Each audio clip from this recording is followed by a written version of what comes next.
Good morning sir. Boss boss, তোরা সবাই পড়াটা ধরি, তারপরেই বুঝতে পারবি মর্নিংটা ভুল না ব্যাড। তোরা সবাই হোমওয়ার্ক করে এসেছিস তো?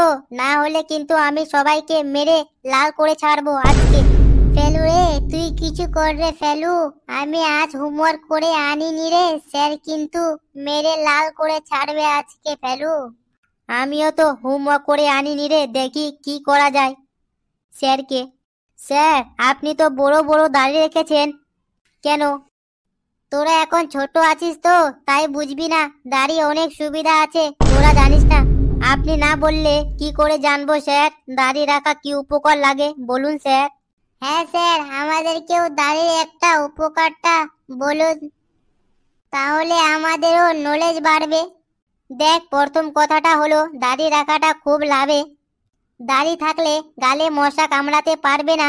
এই দাড়ি সূর্য থেকে আগত খারাপ রশ্মি হাত থেকে আমাদের গালকে রক্ষা। তাহলে সবাই বুঝি তো দাড়ি রাখার উপকারটা কি?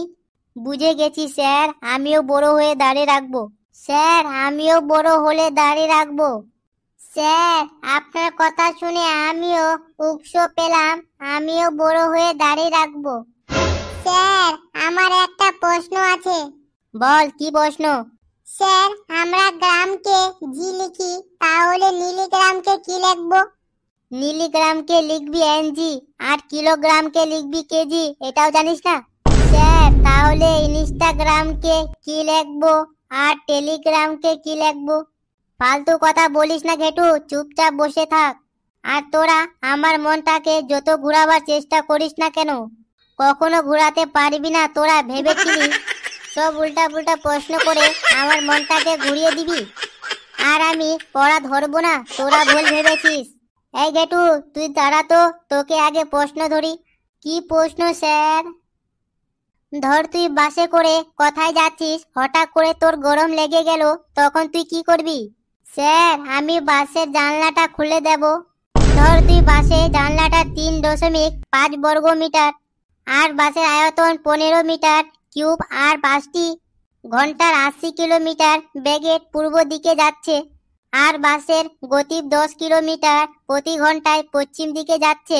তো এবার বল বাসটা ঠান্ডা হতে কত সময় লাগবে? কিরে উত্তর না দিয়ে বসে পড়লি যে? উত্তরটা বলতে পারবো না স্যার। মারুন মারুন, আমাকে যত খুশি মারুন, মেরে আমার ছাল চামড়া তুলে দেন, তাও আমি এর উত্তর বলতে পারবো না স্যার। এই এই বেঞ্চের উপর দাঁড়া। এই পেশি, তুই বলতো উত্তরটা কি হবে? প্রশ্নটাই বুঝিনি, উত্তরটা কি দেব আমি বলতে পারবো না।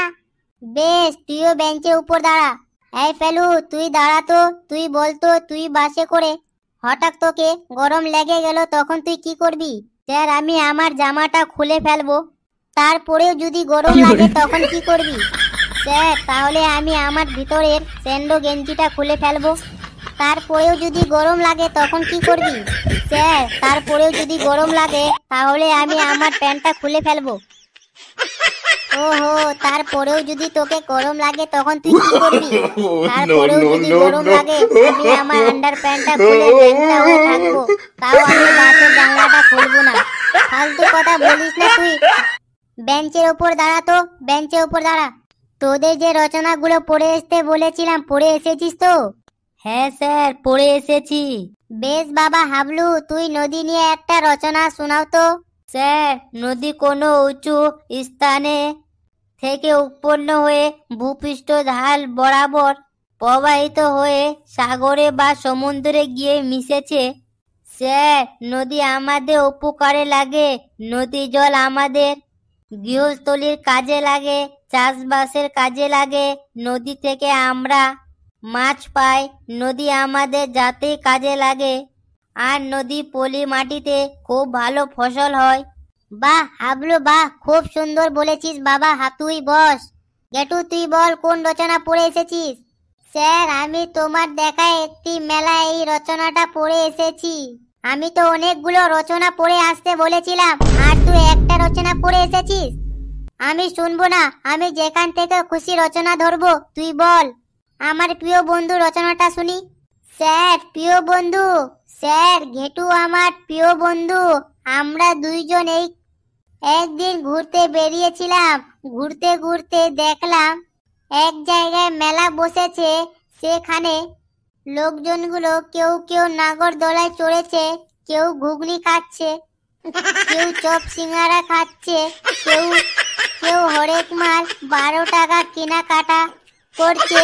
আমি আর ফেলু ঘটি গরম খেলাম আর আমরা খুব এনজয় করলাম স্যার। ভগবানের কৃপায় আমাদের এই বন্ধুত্ব অমর থাকে স্যার। আরে এ তো আমাকে বোকা বানিয়ে দিল। প্রিয় বন্ধু সম্পর্কে রচনা বলতে বললাম আর এ মেলা সম্পর্কে বলে দিল। ওকে অন্য কিছু ধরতে হবে। এই তুই এক কাজ কর, ট্রেন যাত্রা নিয়ে একটা রচনা বল। ট্রেন যাত্রা ঠিক আছে স্যার। আমি আর ফেলু একদিন ট্রেন ধরার জন্য স্টেশনে গেলাম। এরপর কিছুক্ষণ পর অপেক্ষা করার পর ট্রেন এলো। তারপর আমরা ট্রেনে চাপলাম, ট্রেনে চড়তে লাগলো। কিছুক্ষণ পর আমাদের স্টেশন এলো। আমরা ট্রেন থেকে নেমে দেখি স্টেশনের কাছে একটা মেলা বসেছে। সেখানে লোকজন কেউ নাগরদোলায় চড়েছে, কেউ ঘুগনি খাচ্ছে, কেউ চপ সিঙ্গারা খাচ্ছে, কেউ কেউ হরেক মাল 12 টাকা কেনাকাটা করছে। আমি আর ফেলুও খুব এনজয় করলাম আর আমাদের ট্রেন যাত্রাটা খুবই শুভ হলো স্যার। বসবো? আরে আরে এ তো আমাকে আবার বোকা বানিয়ে দিল। আবার সেই মেলার কাহিনী শুনিয়ে দিল। বেশ, তুই এক কাজ কর, তুই প্লেন যাত্রা নিয়ে একটা রচনা বলতো, তাহলে তুই বুঝতে পারবি। প্লেন যাত্রা স্যার, বেশ ঠিক আছে। আর আমরা প্রিয় বন্ধু ফেলু প্লেন চড়ার জন্য এয়ারপোর্টে গেলাম একদিন। তারপর চেকিং হওয়ার পর আমরা প্লেনে উঠলাম। সেই প্লেন একটু উপরে উঠলো আর তখনই আমি প্লেনের জানলা দিয়ে দেখলাম নিচে একটা মেলা বসেছে। সেখানে লোকজন কেউ নাগরদোলায় চড়েছে, কেউ ঘুগনি খাচ্ছে, কেউ চপ সিঙ্গারা খাচ্ছে, কেউ হরেক মাল 12 টাকা কেনাকাটা করছে। আমরা খুব এনজয় করলাম স্যার। এইভাবে প্লেন যাত্রা খুব শুভ হলো স্যার। আবার সেই মেলা, তুই যেই দিকে তাকাচ্ছিস সেই দিকেই শুধু মেলা দেখতে পাচ্ছিস, তাই না? আমাকে তুই বোকা বানিয়েছিস। খালি মেলা, তুই বেঞ্চের ওপর দাঁড়িয়ে থাক, আমি যা জিজ্ঞেস করছি তাতেই খালি মেলা। এই ফেলু, তুই বলতো তুই কি পড়ে এসেছিস? স্যার, আপনি যেখান থেকে খুশি সেখান থেকে ধরুন। এই তুই গব্বর সম্পর্কে একটা রচনা শোনাতো।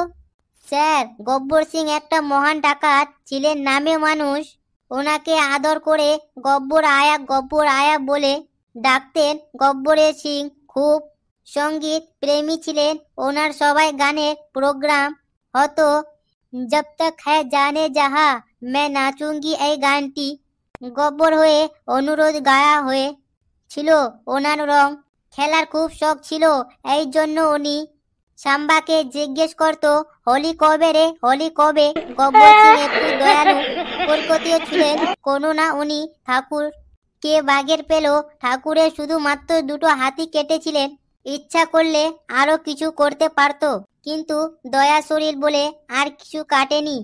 গব্বর সিং পরিবেশ দূষণ সম্পর্কেও সচেতন ছিলেন, তাই তিনি কখনো মোটর গাড়িতে চড়তেন না, ঘোড়ায় চড়তেন যাতে পরিবেশ দূষণ না হয়। গব্বর সিং ছোটবেলায় পড়াশোনা করেননি, তাই তিনি কোনো কিছু গুনতে পারতেন না। উনি সব সময় জিজ্ঞেস করতেন টিপনা আদমি ছেড়ে আদমিতে বাচ্চাদের ঘুম পাড়ানোর জন্য গব্বর সিং খুব সাহায্য করতেন। কোনো বাচ্চা না ঘুমালে তার মা বলতো, বেটা চুপ হো যা नहीं তো গব্বর আ जाएगा। আর তখনই বাচ্চারা ঘুমিয়ে পড়তো। আরে থাম, আমি গব্বর সম্পর্কে না, আমি আকবর সম্পর্কে জিজ্ঞেস করেছিলাম। ভুল করে আমার মুখ থেকে গব্বর বেরিয়ে গেছে। আপনি যেমন প্রশ্ন করেছেন আমি সেই রকম উত্তর দিয়েছি স্যার। বেশ, বেঞ্চের উপর দাঁড়িয়ে থাক আর পরের দিন আকবর সম্পর্কে পড়ে আসবি, বুঝলি তো? বন্ধুরা, ভিডিওটি কেমন লাগলো আপনারা কমেন্টে জানাবেন আর ভিডিওটিতে লাইক করে শেয়ার করবেন আর চ্যানেলটি সাবস্ক্রাইব করে আমাদের সাথে থাকবেন। আর সুস্থ থাকুন, হাসতে থাকুন, সকলে খুব খুব ভালো থাকবেন।